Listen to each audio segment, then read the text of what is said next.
Bonjour à tous, je suis content de vous saluer. J'espère que vous avez eu un bon sabbat et j'espère à nouveau que vous avez envie d'étudier. Je vous salue que ce soit sur le live de Créteil, sur Zoom, bienvenue. Et je vous invite à incliner les têtes pour qu'on puisse prier ensemble. Père éternel, je te remercie pour ce beau sabbat. Je te remercie pour tout ce que tu nous as permis de vivre aujourd'hui. Et je t'invite à être présent cet après-midi au moment où nous aimerions continuer l'étude, Seigneur, concernant les événements de la fin des temps. Aide-moi à présenter ce moment important de la pluie de l'arrière-saison de la meilleure manière et que tous ceux qui écoutent, qui regardent, qu'ils puissent comprendre de quoi il s'agit, Seigneur. Au nom de Jésus, je te prie. Amen. Alors, il y a une semaine, nous avons parlé du criblage. Nous avançons petit à petit et je vous invite d'ailleurs à regarder ceux qui se connectent pour la première fois, à regarder si vous voulez la série entière. Vous pouvez la trouver sur le live de Créteil, sur la chaîne YouTube de Créteil.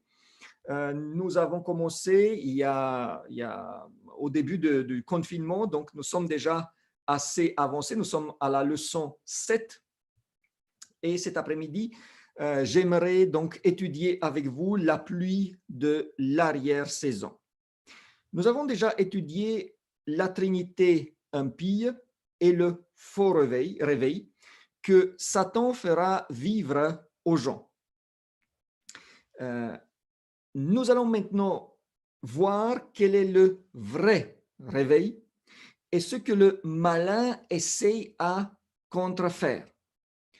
La pluie de l'arrière-saison.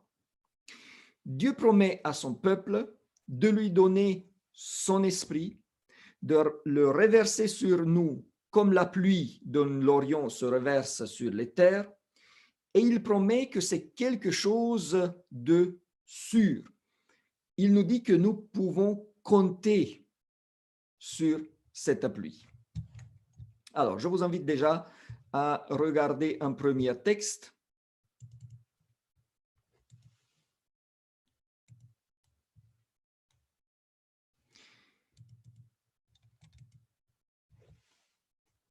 Alors, Osée 6, le verset 3.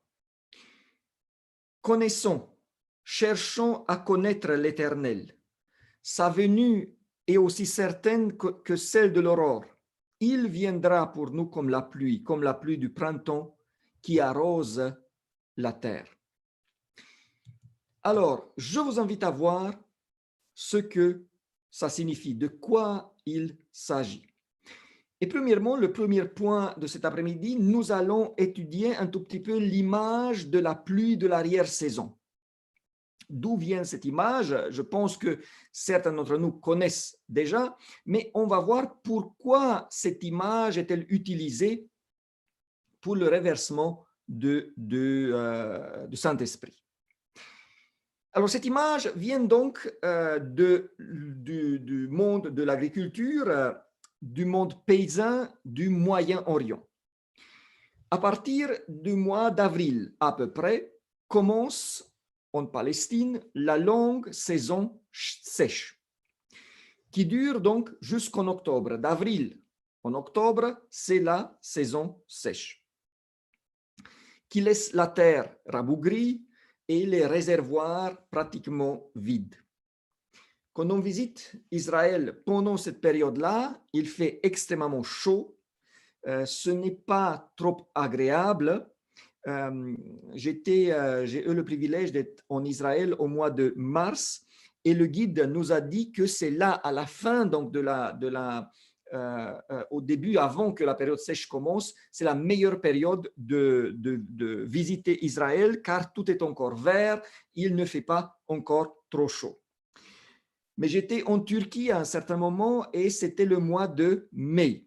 Et là, c'était terrible. Je me souviens que le sabbat, avec le groupe que nous étions, nous avons voulu sortir dans la nature. et on a cherché un lieu. Et moi, j'ai cherché un peu de l'herbe pour m'asseoir. Mais il n'y avait pas d'herbe. Tout était déjà sec. Il n'y avait rien de vert. Et j'ai compris, j'ai beaucoup mieux compris à ce moment-là ce que veut dire l'ombre de l'Éternel. Car c'est pendant cette période-là, c'est qu'à l'ombre qu'on résiste. Il est vrai que depuis un certain temps, il y a des périodes de canicule en France et on comprend aussi ce que ça veut dire. Mais ceux qui ont expérimenté cette saison sèche en Orient peuvent apprécier cette attente ardente qui remplit tous les cœurs de la pluie qui va venir. Voilà comment David décrit cela. Psaume 63, le premier verset. Mon âme a soif de toi, ma chair soupire après toi dans une terre aride, desséchée et sans eau. Et donc, la saison de pluie commence généralement vers fin octobre avec des légères pluies d'abord qui ramollissent la terre. Psaume 65, le verset 10. Tu visites la terre et tu lui donnes de l'abondance. Tu la combles de richesses. Le ruisseau de Dieu est plein d'eau. Tu prépares le blé quand tu la fertilises ainsi. En arrosant ses sillons, en aplanissant ses mottes, tu la détrempes par des pluies, tu bénis son germe. Ensuite, ça c'est donc la pluie de la première saison. Ensuite, la pluie se poursuit, la pluie de la première saison se poursuit par des fortes précipitations intermittentes durant tout le long des mois de novembre et décembre. Ça, c'est la pluie de la première saison.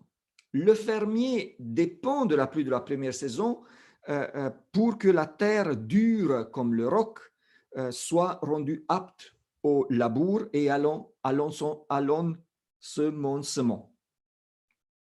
Lorsque les pluies sont tombées en quantité suffisante, le paysan doit maintenant commencer à labourer. Il se peut qu'il travaille malgré la grêle, malgré la neige, l'orage et la tempête, mais il doit le faire car s'il ne travaille maintenant, s'il ne sème pas avec les premières pluies, il ne récoltera pas avec la pluie de l'arrière-saison. Et donc, quand les fortes précipitations de la pluie de la première saison s'achèvent, des pluies fines continuent de façon intermittente, car en aucun moment durant l'hiver, elles ne cessent pas entièrement. Et à l'approche maintenant de la moisson, la forte pluie revient pour gonfler cette fois-ci le grain et le fruit en préparation de la récolte. Et ça, c'est maintenant la pluie de l'arrière-saison.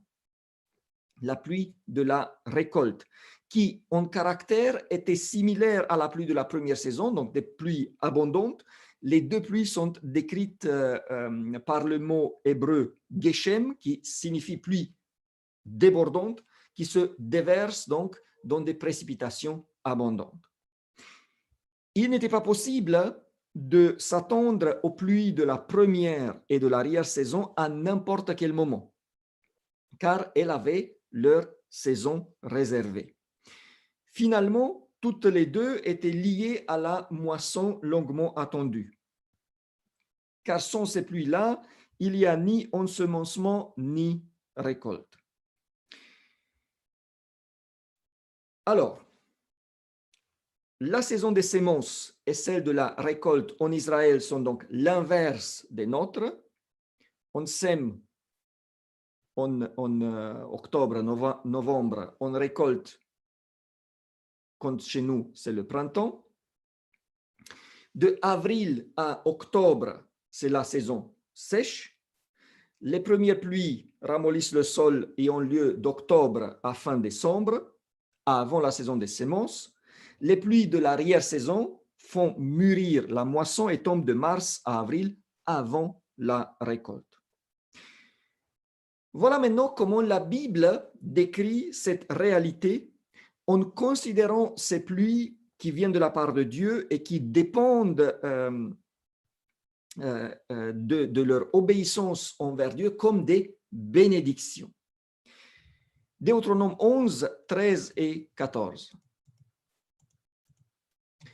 Si vous obéissez à mes commandements que je vous prescris aujourd'hui, si vous aimez l'Éternel, votre Dieu, et si vous le servez de tout votre cœur et de toute votre âme, je donnerai à votre pays la pluie en son temps, la pluie de la première et de l'arrière-saison, et tu recueilleras ton blé, ton mou et ton huile.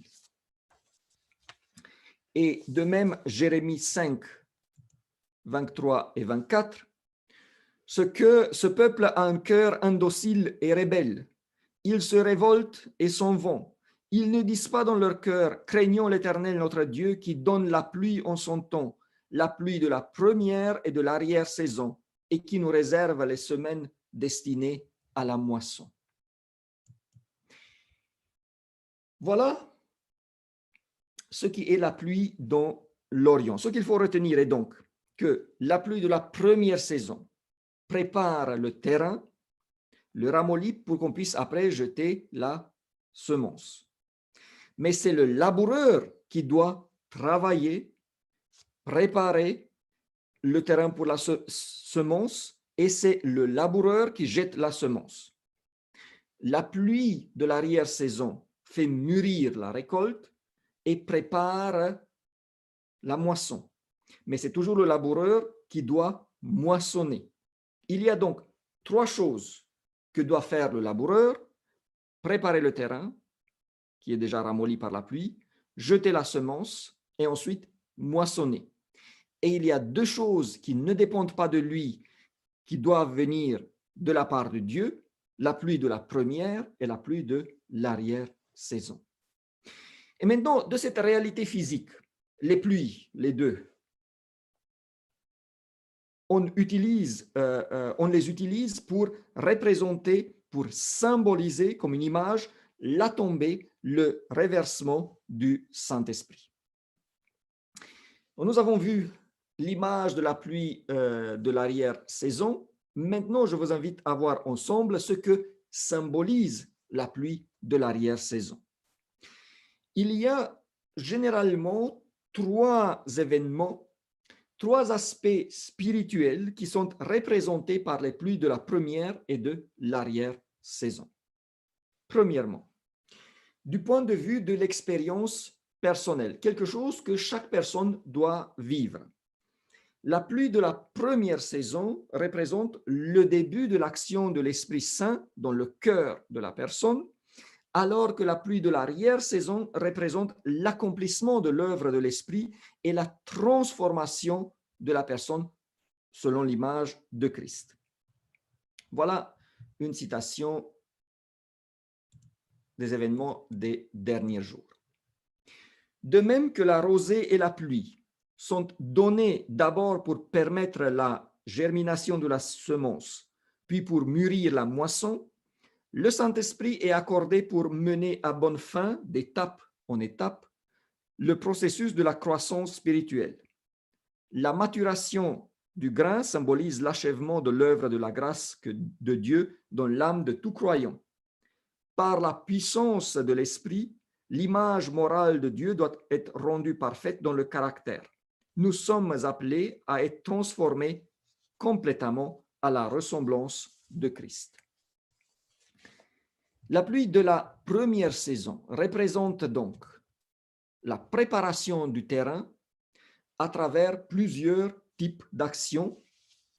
Donc, ça c'est excusez-moi, dans l'aspect spirituel. De point de vue maintenant de la proclamation de l'évangile, de point de vue, si vous voulez, de toutes les actions évangélistiques, de toutes les campagnes d'évangélisation. La pluie de la première saison représente la préparation du terrain à travers plusieurs types d'actions que les personnes ou que l'Église peuvent mener. Vendre des livres, donner des livres, des prospectus, des séminaires de cuisine, de santé, des actions humanitaires, des actions avec les enfants. Ça, c'est la pluie de la première saison. Ensuite, le moment où les personnes deviennent disciples, se baptisent et sont rôle dans l'œuvre de Dieu, on peut parler de la pluie de l'arrière-saison. Et donc, chaque fois qu'on parle de moisson, dans le sens spirituel, des personnes qui se donnent à Dieu, un cycle de pluie de la première et de l'arrière-saison se consent. Et troisièmement, donc, l'expérience personnelle, l'expérience dans la proclamation de l'Évangile, et troisièmement, du point de vue historique et eschatologique, c'est ce qui nous intéresse surtout cet après-midi. Alors, nous avons donc dans la Bible la promesse que le Saint-Esprit sera reversé d'une manière abondante sur les enfants de Dieu. Joël 2, 23. Et vous, enfants de Sion, soyez dans l'allégresse et réjouissez-vous en l'Éternel, votre Dieu, car il vous donnera la pluie en son temps. Il vous enverra la pluie de la première et de l'arrière-saison comme autrefois. Historiquement parlant, la pluie de la première saison représente le reversement de l'Esprit lors de la Pentecôte. Je pense que la plupart d'entre nous savent cela. Le reversement de l'Esprit sur l'Église chrétienne primaire. Ce moment est déjà vu comme un accomplissement de la promesse de Joël. Actes, chapitre 2, de 16 à 19. La pluie de l'arrière-saison représente ensuite le reversement de l'Esprit à la fin des temps, quand le grand cri, avant le grand cri, avant la dernière grande proclamation de l'Évangile, avant la dernière proclamation du message des trois anges. En même temps, nous avons une image double là. Si on parle de l'effusion de l'Esprit à la fin des temps, il doit y avoir dans la vie de l'Église et dans la vie de chacun un reversement de la pluie de la première saison, avant la tombée de la pluie de l'arrière-saison.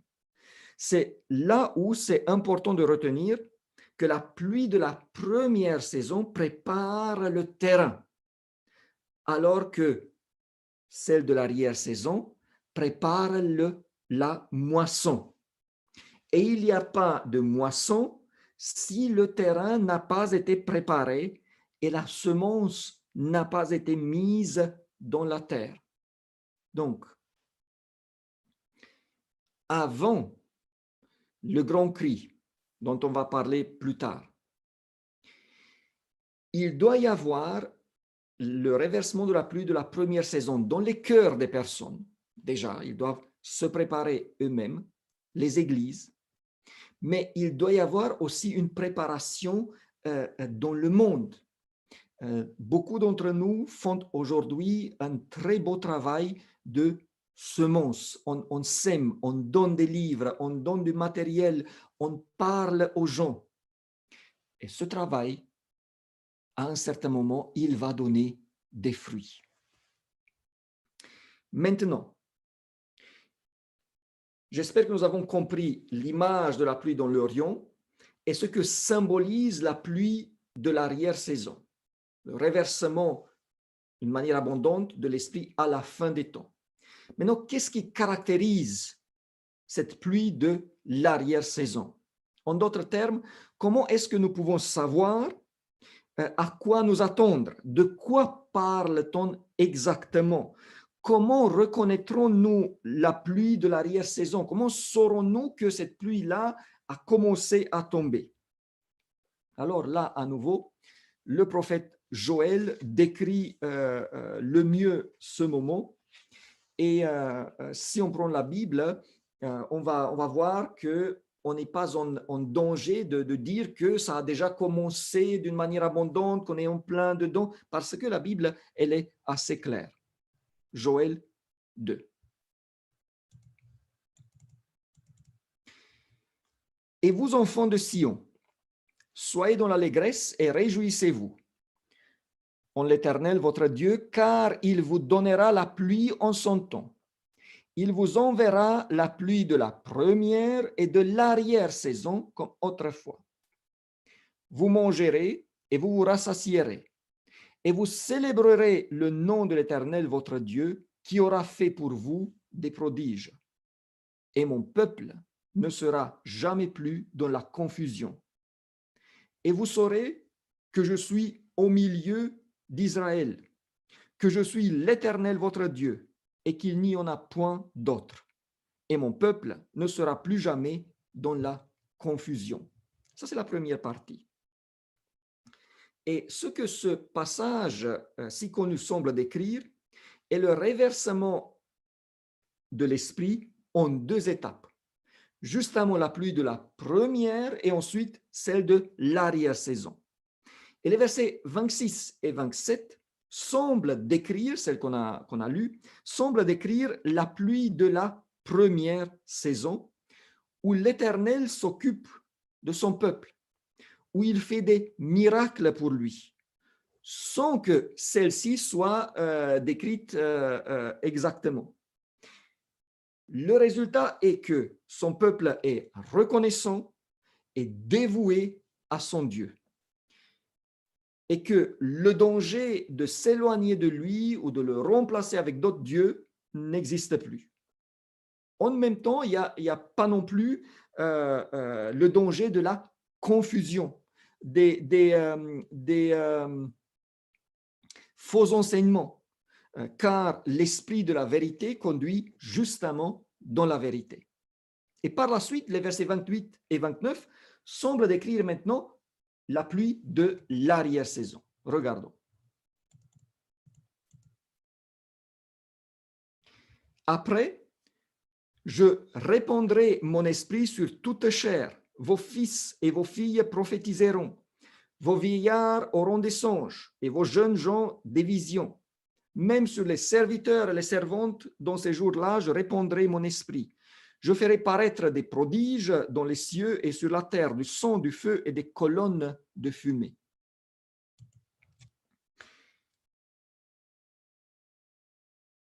Apparemment, ce réversement de la pluie de l'arrière-saison sera accompagné des dons de l'esprit et d'une manière beaucoup plus abondante que ce que nous connaissons, de ces dons qu'on considère spéciaux, ces dons où il y a des miracles, la prophétie, le don des langues, la guérison peut-être. Et nous pouvons donc partir de cette idée que des vrais miracles faits par Dieu s'accompliront. Et c'est d'une certaine manière logique parce que nous avons vu déjà quand nous avons étudié la Trinité impie, nous avons vu que le malin, il va contrefaire l'œuvre de l'Esprit et que lui aussi, il va faire des miracles.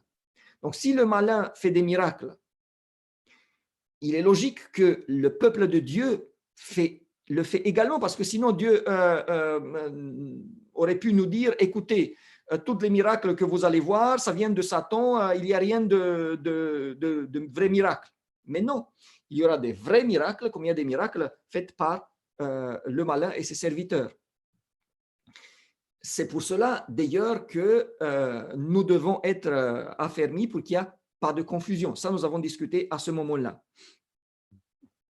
Et donc, ce dont on peut s'attendre est qu'il y aura une prédication qui sera très, très forte, qui sera très, très puissante et accompagnée des miracles faits par les serviteurs de Dieu.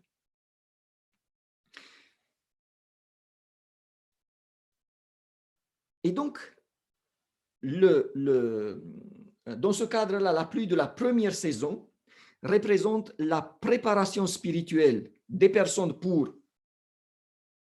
œuvrer, comme la préparation du terrain des personnes pour qu'elles puissent recevoir l'évangile, et la pluie de l'arrière-saison représente l'équipement pour pouvoir œuvrer à la proclamation massive de l'évangile.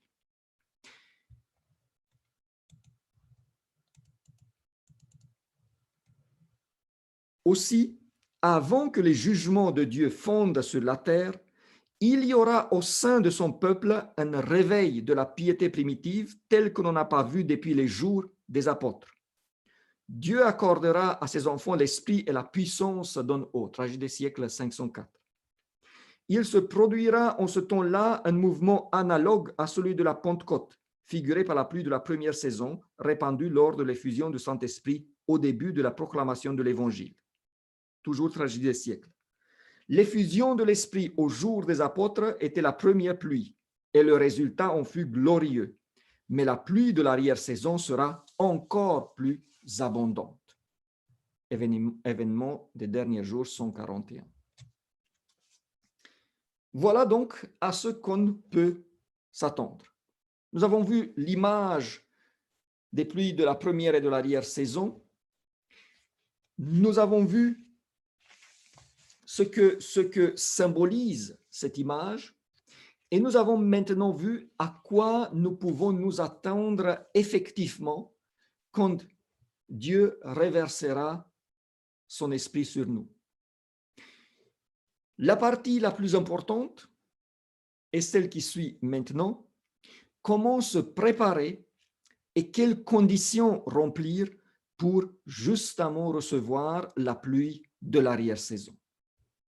Regardons ensemble ce que nous devons et ce que nous pouvons faire pour recevoir l'Esprit de Dieu. Quelles sont donc les conditions pour l'obtenir? Alors, il y en a plusieurs. Il faut noter tout cela. Premièrement, pour recevoir la pluie de l'arrière-saison, il est très logique, d'après tout ce qu'on a vu, qu'il faut recevoir la pluie de la première saison. Il faut avoir reçu la pluie de la première saison dans sa vie pour pouvoir recevoir celle de l'arrière-saison. Voilà une courte citation des événements des derniers jours. Nous pouvons être assurés que lorsque le Saint-Esprit sera donné, ceux qui n'ont pas su recevoir et apprécier la première pluie ne verront ni ne comprendront la valeur de la pluie de l'arrière-saison. Événement de derniers jours. Vous voyez, c'est très logique. C'est là où l'image de l'agriculture nous aide beaucoup parce que la pluie de la première saison prépare le terrain. Si le terrain n'a pas été préparé, la pluie de l'arrière-saison ne va pas nous aider, ne va pas faire quoi que ce soit. Deuxième condition. Ce qui est logique également, il faut un désir réel et sincère de recevoir l'Esprit et il faut prier pour cela en tant qu'individu et en tant qu'Église. Donc, première condition, recevoir la pluie de la première saison. Deuxième condition, prier et désirer la pluie de l'arrière-saison.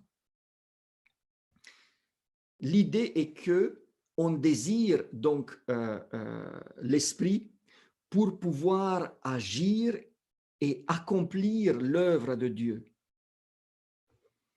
L'Esprit ne tombe pas comme ça. L'Esprit va tomber sur ceux qui souhaitent faire l'œuvre de Dieu, sur ceux qui se tourmentent, qui pensent, qui réfléchissent comment est-ce que je vais pouvoir répandre l'évangile, comment est-ce que je vais pouvoir faire pour que les gens reçoivent le salut, comment est-ce que je vais pouvoir faire pour aller vers les autres. Et dans ce cadre-là, la prière pour la pluie de l'arrière-saison est dans son contexte parce que ce n'est pas seulement de se mettre là et dire « Seigneur, donne-moi ton esprit, Seigneur, donne-moi ton esprit et moi je suis là et je fais rien. » Voyez? Donc, il y a ce désir de s'impliquer, d'avancer et de vouloir voir des âmes qui se convertissent et qui soient sauvées. Voilà un passage biblique d'abord qui parle de cela. Luc 11, 9 et 13. « Et moi, je vous dis, demandez et l'on vous donnera. Cherchez et vous trouverez. Frappez et l'on vous ouvrira. à combien plus forte raison le Père céleste donnera-t-il le Saint-Esprit à ceux qui le lui demandent? Voilà maintenant le besoin de demander à Dieu la pluie de l'arrière-saison, de prier pour. Et une citation des événements de derniers jours. Nous devrions prier pour l'effusion du Saint-Esprit avec autant de ferveur que les apôtres l'ont fait au jour de la Pentecôte. S'ils en avaient besoin en ce temps-là, à combien plus forte raison en avons-nous besoin aujourd'hui? La mesure du Saint-Esprit qui nous sera accordée sera proportionnelle à celle de notre désir et de notre foi et de l'usage que nous ferons de la lumière et de la connaissance qui nous seront données. Vous voyez? Il faut donc prier, il faut exprimer le besoin, il faut sentir le besoin de ne pouvoir rien faire sans l'Esprit de Dieu, il faut sentir ce profond besoin de Dieu dans sa vie pour accomplir quoi que ce soit. Et ensuite, la citation était très importante. La mesure du Saint-Esprit qui nous sera accordée sera proportionnelle à notre désir, à notre foi et de l'usage que nous ferons de la lumière, de la connaissance qui nous seront données. Ça veut dire, si aujourd'hui, je lutte, je me bats, j'essaie à faire connaître l'Évangile, le Seigneur va me donner des mesures en plus pour accomplir cette œuvre. Mais si aujourd'hui je fais rien et j'attends que l'Esprit tombe sur moi et que d'un coup, comme par miracle, je devienne quelqu'un d'autre, alors excusez-moi l'expression, je peux attendre jusqu'au calende grec, rien ne va se passer dans ma vie. Parce que ce désir d'avoir l'Esprit se voit déjà aujourd'hui dans la manière dont j'agis, se voit ou se voit pas selon ce qui est la réalité. 3. Il faut une repentance sincère.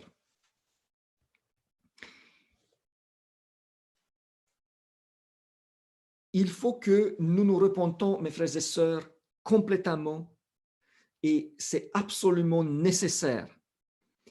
Il est possible que dans certains cas, des confessions publiques soient nécessaires.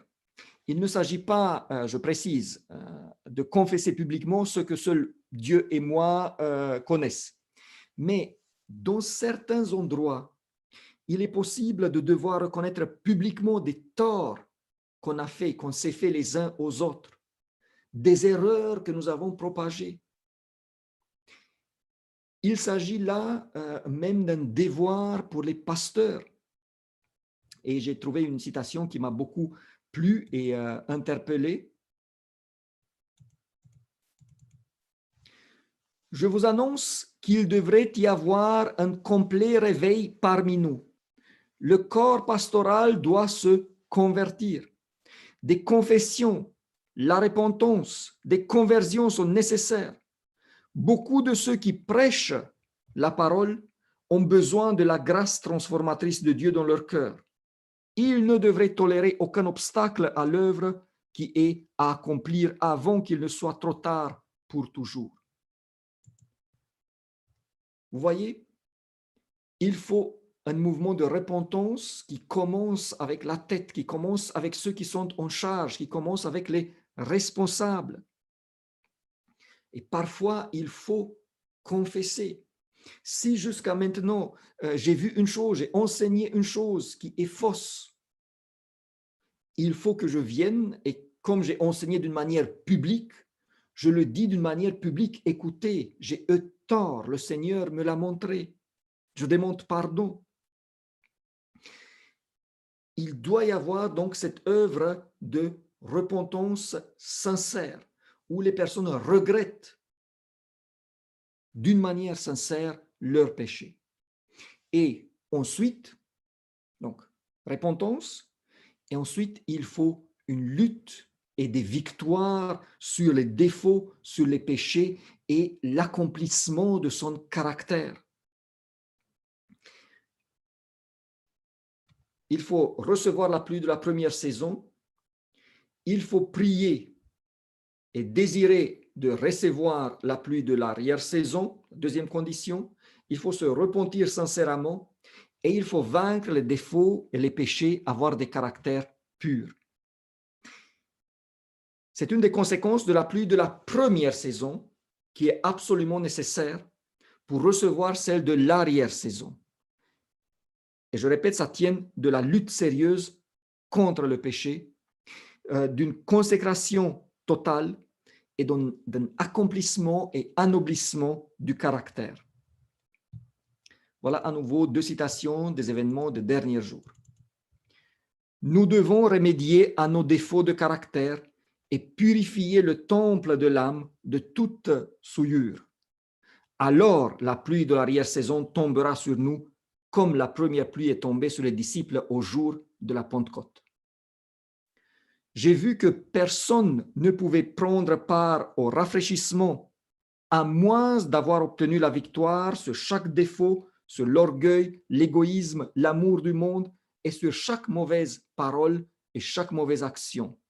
Nous devrions donc nous rapprocher de plus en plus près du Seigneur et chercher avec ferveur la préparation nécessaire qui nous permettra de rester debout dans la bataille au jour du Seigneur. Vous voyez bien, mes frères et sœurs et chers amis, qu'il ne s'agit pas d'un jeu. Nous ne pouvons pas nous permettre d'attendre et d'espérer que quelque chose de miraculeux se produira dans nos vies et que d'un coup nous serons meilleurs.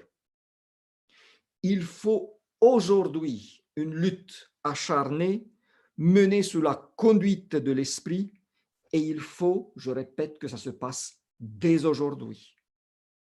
Celui qui est aujourd'hui en train de lutter et de vaincre ses défauts ne sera pas perdu parce qu'il n'a pas tout vaincu, parce qu'il n'a pas tout terminé. Dieu lui donnera la force pour terminer cette œuvre. Mais celui qui se plaît aujourd'hui, en espérant que demain il aura plus envie de commencer des réformes, pour celui-là, le risque, il est très grand. Je ne suis pas pour le perfectionnisme, pour ceux qui essayent de dire que si j'ai encore des péchés aujourd'hui, je serai perdu. Non. Ça, ce n'est pas une doctrine biblique. Il y a des mouvements dissidents qui propagent cela. Mais il est très important qu'aujourd'hui, je sois dans une lutte sérieuse contre le péché. Ça, oui. Si ce n'est pas le cas, dans ce cas-là, là, je suis en grand danger. Et vous voyez, j'espère qu'il y a un lien entre le criblage dont nous avons discuté la semaine dernière et la pluie de l'arrière-saison. Car ceux qui se préparent et ceux qui font le nécessaire pour recevoir la pluie de l'arrière-saison ne seront pas criblés.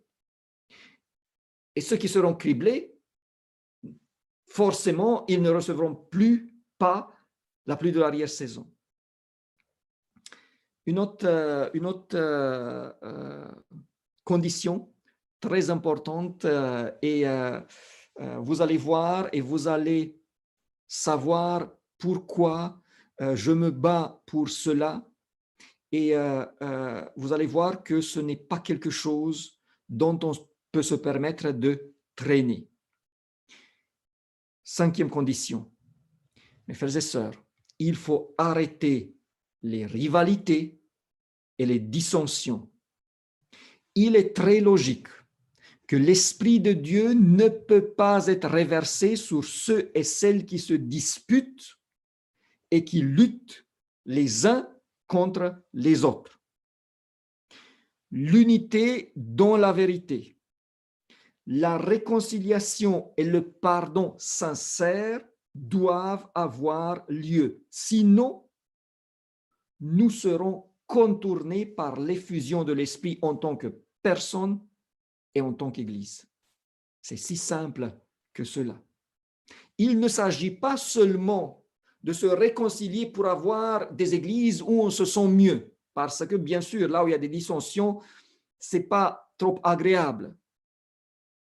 Il s'agit de s'unir et de se réconcilier parce que sinon, la pluie de l'arrière-saison ne tombera pas sur nous. Et si ces luttes viennent de la rivalité, du désir de dominer, de l'égoïsme et de l'orgueil, c'est encore plus grave.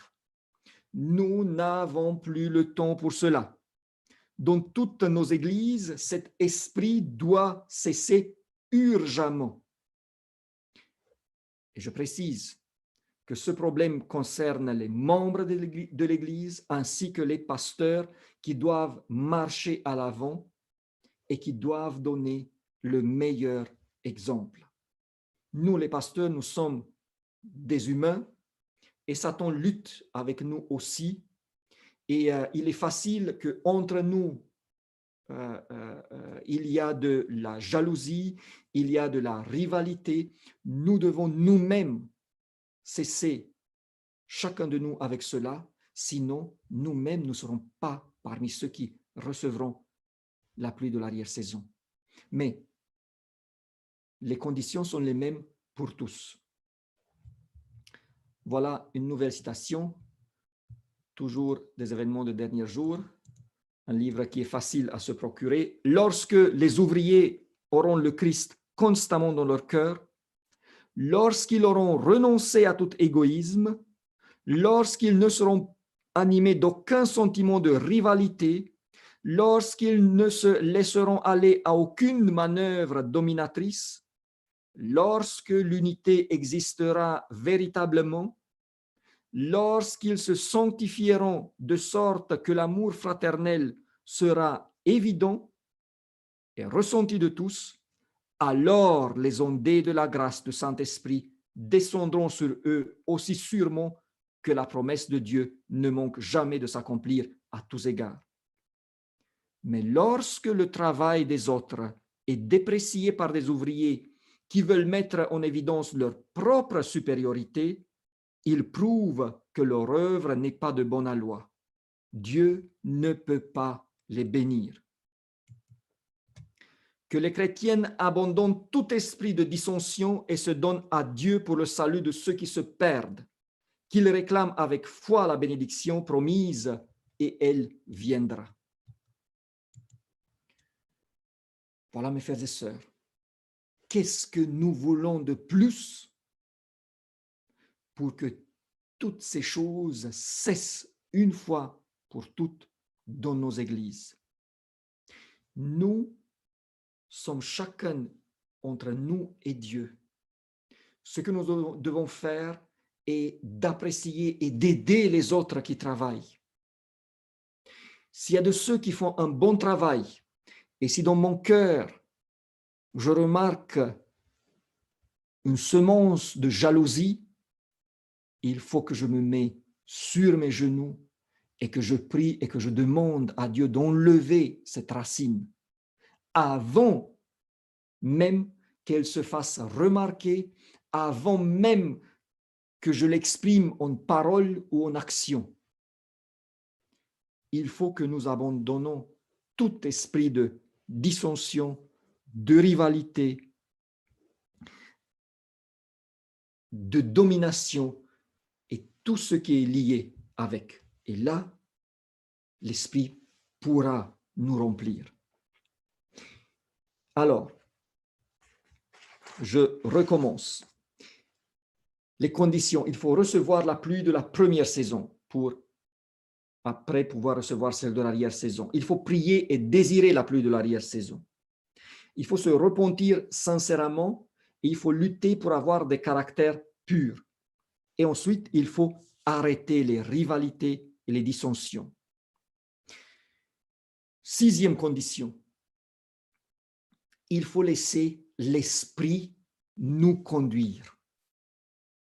nous devons apprendre l'obéissance. C'est un mot que nous n'aimons pas. Seulement quand les autres doivent nous obéir, là c'est super.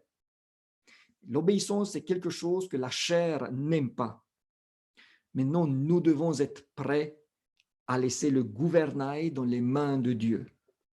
L'esprit d'indépendance, de croire qu'on peut tout régler et qu'on doit seulement de temps en temps faire appel à Dieu pour un coup de main, cet esprit doit cesser. Événement de dernier jour, toujours, page 145.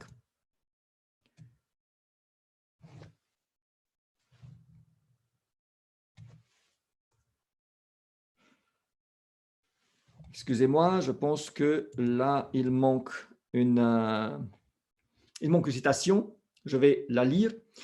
Nous ne pouvons pas nous servir du Saint-Esprit. C'est lui qui doit se servir de nous. Mais il en est beaucoup qui refusent de se soumettre à ce principe. Ils veulent garder leur autonomie. C'est pourquoi ils ne reçoivent pas le don céleste. C'est seulement à ceux qui espèrent humblement en Dieu, qui recherchent son conseil et sa grâce, que l'Esprit est donné. Événement de dernier jour, 145, paragraphe 6. C'est l'Esprit qui doit se servir de nous. C'est l'Esprit qui doit nous conduire. C'est l'Esprit qui doit nous dire comment faire et par où aller. Et ce n'est pas l'inverse. Nous devons apprendre l'obéissance. Et j'ai encore deux conditions. La septième, qui est aussi très, très importante. Il faut dès aujourd'hui, pour recevoir la pluie de l'arrière-saison, proclamer la vérité, agir, faire des efforts pour faire avancer l'œuvre. Dieu a mis en place son Église pour qu'elle accomplisse son œuvre, la proclamation de l'Évangile. Si nous ne nous engageons pas dans cette œuvre, et premièrement pour la proclamation de l'Évangile, nous risquons de ne pas recevoir la pluie de l'arrière-saison, qui vienne nous aider à accomplir une œuvre que nous avons déjà commencée. Vous voyez? Il est donc très important que nous soyons impliqués dans l'œuvre du Seigneur. Je m'adresse à tous ceux qui nous écoutent, qui nous regardent aujourd'hui, qui sont membres de l'Église. Mes frères et sœurs, si jusqu'à aujourd'hui, votre foi a consisté de venir à l'Église, vous asseoir, écouter une bonne prédication, après discuter autour d'elle, saluer les gens et repartir chez soi, et ça y est pour la semaine. Peut-être que vous avez aussi donné les dîmes, que vous êtes fidèles, mais qu'il n'y a aucune implication directe dans l'Église, ça doit cesser. Car si vous restez dans cette situation, vous ne serez pas parmi ceux qui recevront la pluie de l'arrière-saison. Dieu nous a amenés, vous a amenés dans l'Église pour proclamer l'Évangile. Si je suis là et je ne fais pas cela, si je suis qu'un nom sur le registre et qu'au lieu de 180, on est 181, ça ne sert à rien. L'œuvre de Dieu n'avance pas et moi, je suis une quantité négligeable et le risque est énorme pour que je sois dehors quand viendra le criblage. Voilà à nouveau quelques citations. Lorsque les églises deviendront vivantes, actives, le Saint-Esprit leur sera accordé en réponse à leurs demandes sincères. Les fenêtres des cieux s'ouvriront pour déverser les ondées de la pluie de l'arrière-saison. Quand? Lorsque les églises deviendront vivantes et actives.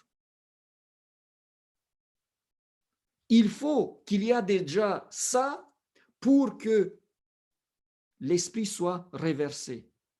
Lorsqu'on ne pourra plus accuser l'Église d'indolence et de paresse, l'Esprit du Seigneur se manifestera gracieusement.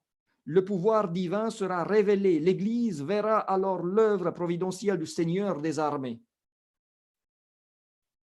Et ceux qui n'accomplissent aucun effort décisif, mais attendent simplement que le Saint-Esprit les pousse à l'action, périront dans l'obscurité. Vous ne devez pas rester assis immobile et sans rien faire dans l'œuvre de Dieu. Frères et sœurs, je considère que ça, c'est la parole de Dieu pour les temps de la fin. Ce n'est pas pour rien que Dieu a envoyé quelqu'un pour parler en son nom. Il est tellement clair et tellement dur. Et c'est pour cela, d'ailleurs, que beaucoup de personnes n'aiment pas ces mots-là parce que elles nous mettent en porte-à-faux. Ceux qui n'accomplissent aucun effort décisif, mais attendent simplement que le Saint-Esprit les pousse à l'action, périront dans l'obscurité. Si j'attends et je me dis, bon, je ne fais rien aujourd'hui parce que je n'ai pas envie, je suis timide, je n'ai pas le temps, mais quand la pluie de l'arrière-saison tombera, là je serai quelqu'un d'autre et je ferai tout. On se trompe nous-mêmes si on pense cela. Quand la pluie de l'arrière-saison va tomber, rien ne va se passer parce que rien ne s'est passé aujourd'hui, parce que la pluie de la première saison n'est pas tombée. J'espère que c'est assez clair. Et je pense que ceux et celles qui sont dans cette situation doivent commencer tout de suite à prier pour que cela change. Il y a beaucoup trop peu d'ouvriers aujourd'hui, mes frères et sœurs, par rapport au nombre des membres, par rapport aux talents et aux dons avec lesquels Dieu nous a bénis. Il y a trop peu. Et si toi, jusqu'à maintenant, tu es resté de côté en regardant ce que font les autres, à partir de demain, il faut que tu sois en plein dedans. Mes frères et sœurs, je suis convaincu que l'Esprit agit. Je suis convaincu que nos églises deviendront des fourmilières. J'ai vécu cette année-là à l'église de Bagnolet une expérience et j'attends de voir si Dieu fait le même à Créteil. Une expérience que dans ma vie de pasteur, ça m'y est arrivé très, très rarement. En plus de 20 ans, très, très rarement. Je pense que je peux compter sur les doigts, peut-être une fois ou deux fois tout au plus. Mais j'ai vu cette année-là, quand nous avons eu des nominations, qu'il y avait presque pas de refus, presque pas de refus. J'étais tellement étonné et remerciant envers Dieu que au moment où dans la commission, on a dit telle personne-là, oui, telle personne-là, oui, telle personne-là, oui, telle personne-là, oui. Vous savez qu'à la jeunesse, il en faut beaucoup. Il y a 3, 4, 5 personnes par section. Et on a eu de 20 ou 25 personnes qu'on a proposées, 2, 3, peut-être 4 refus et aussi des refus qui étaient assez bien expliqués, où il y avait quelque chose de juste, où il y avait trop de propositions ou des personnes qui étaient sur le départ. Donc, j'ai vu cela et je me rends compte que l'Esprit est à l'œuvre. Mais non, bien sûr, mes frères et sœurs, si vous êtes parmi ceux-là, il ne faut pas seulement dire oui, il faut ensuite aussi s'engager de plein cœur et faire l'œuvre. Mais ça montre quelque chose. Et c'est ce qui doit se passer.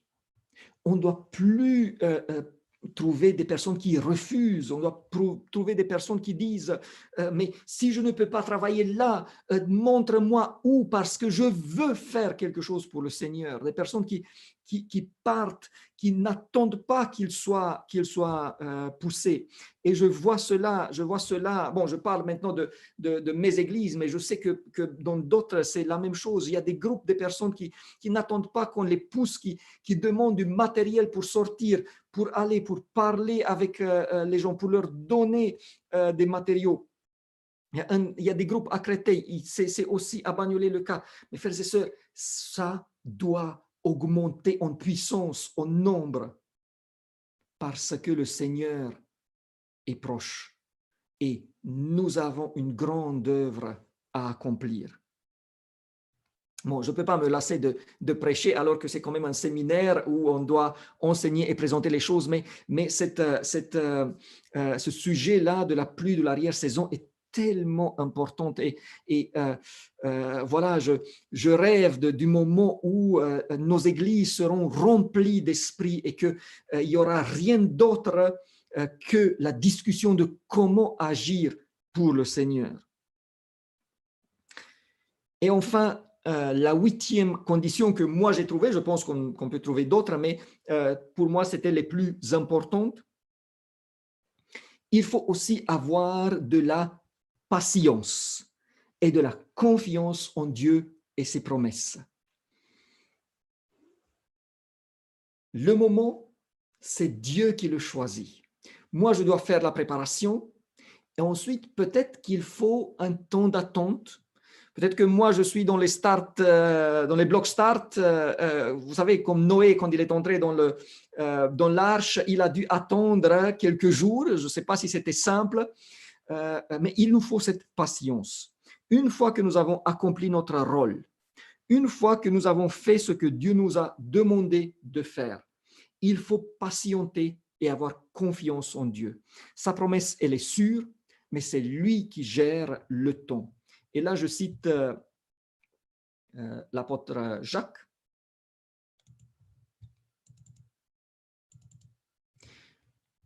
« 5, 7 à 9. Soyez donc patients, frères, jusqu'à l'avènement du Seigneur. Voici, le laboureur attend le précieux fruit de la terre, prenons patience à son égard, jusqu'à ce qu'il ait reçu les pluies de la première et de l'arrière-saison. Vous aussi, soyez patients, affermissez vos cœurs, car l'avènement du Seigneur est proche. Ne vous plaignez pas les uns des autres, frères, afin que vous ne soyez pas jugés. Voici, le juge est à la porte. » Le temps est proche, mais ayez de la patience. On n'a pas à dire que demain, dans un mois, dans 2 mois, dans un an, il faut que nous soyons prêts. Dieu nous envoie ses avertissements et on doit attendre patiemment. Son esprit va tomber sur nous si nous avons rempli les conditions. Laissez-moi répéter ces conditions-là. Il faut recevoir d'abord la pluie de la première saison. Il faut prier et désirer recevoir la pluie de l'arrière-saison. Il faut troisièmement se repentir sincèrement. Et quatrièmement, il faut lutter pour vaincre ses péchés, pour avoir des caractères purs.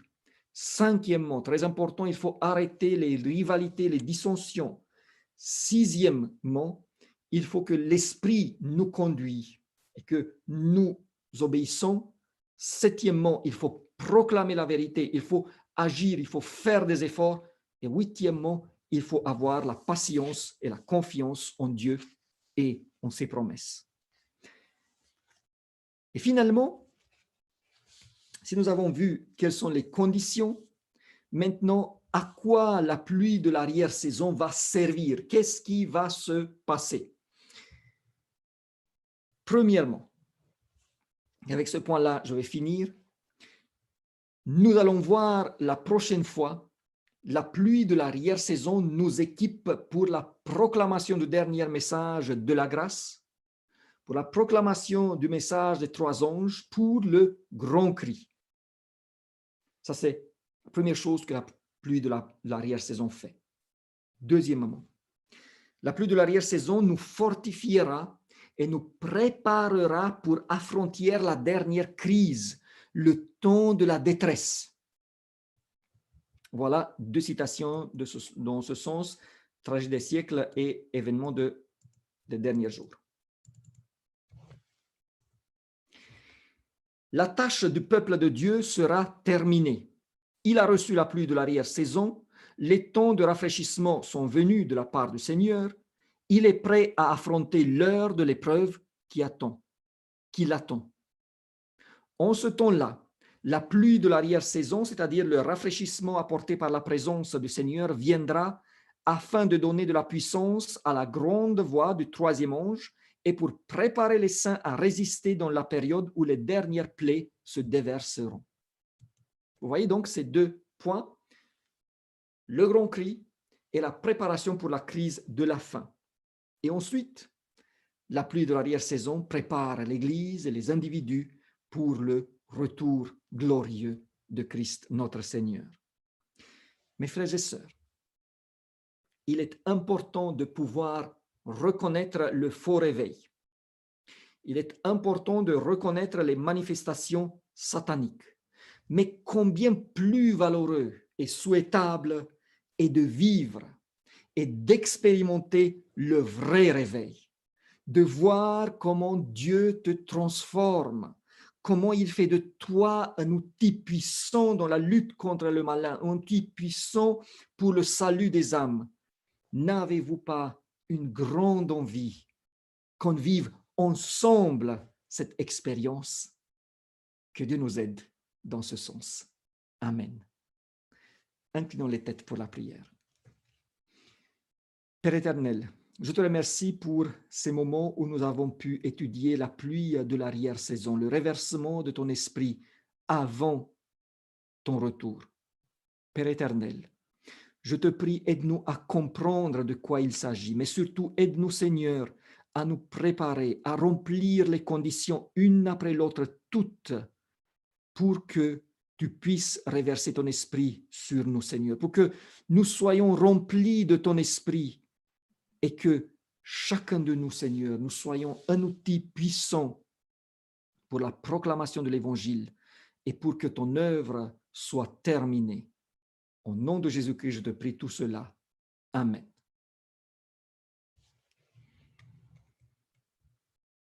Merci beaucoup de m'avoir écouté.